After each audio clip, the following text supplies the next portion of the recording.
Assalamu alaikum wa rahmatullahi wa barakatuhu, everyone. Good morning.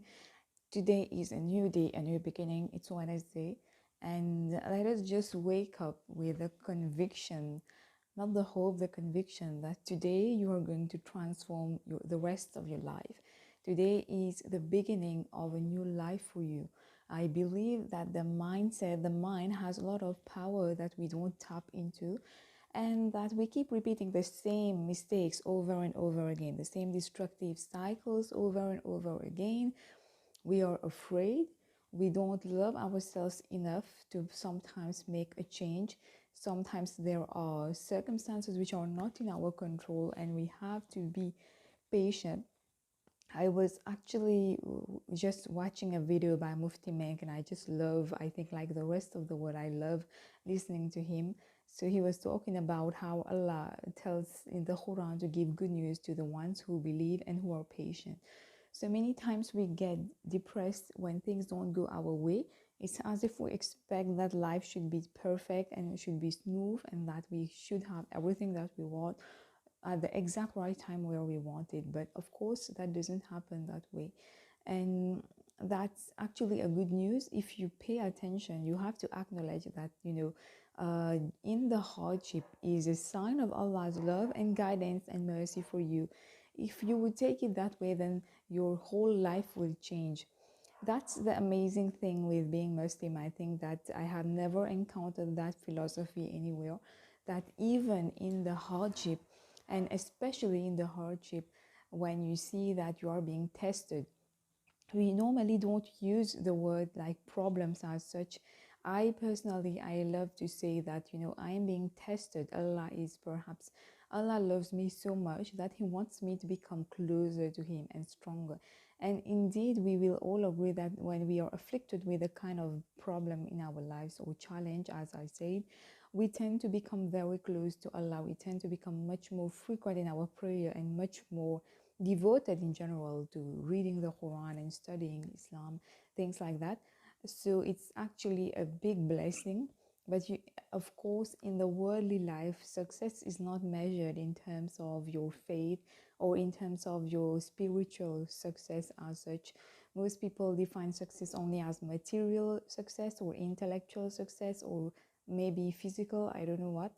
But spiritual success, spiritual enlightenment, and having that close relationship with Allah and having that firm idea of your identity, who you are, what are you here for, that's actually a huge gift that is very, very valuable, and you can't even put a price to it.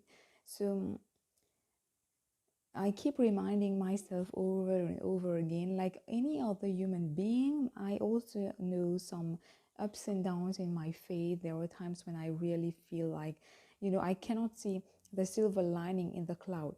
But then that's actually what motivates me and pushes me to get out of that situation, because I know that Allah has gifted you with this life for a very specific reason. You did not come here out of accident. We don't believe in accidents or in coincidence. Nothing happens out of coincidence. Allah has decided for a leaf to fall from a tree, so it happens. If today you see me wearing a hijab, it's because Allah has decided it for me to happen at that specific date and time. So every single day, especially with the pandemic going on, I think all of us, we keep thinking a lot more, fearing a lot more, reflecting and observing, and just making certain choices or reaching to certain conclusions in general about our lives. And we always know that we came here for a very brief period. We are like travelers. So it's just like, I always use that metaphor, life is like an airport. The world is like an airport. You're just traveling through this world. It's so short.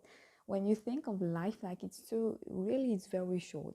So we remind ourselves that we must prepare ourselves for death and for the beginning of a new life after that.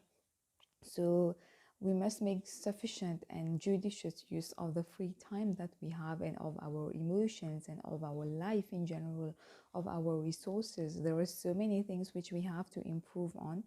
Unfortunately, most of the time we tend to focus on other people, what other people are doing wrong, and instead we could be focusing on our own faults, as Ali Ibn Talib said in one of the quotes I read.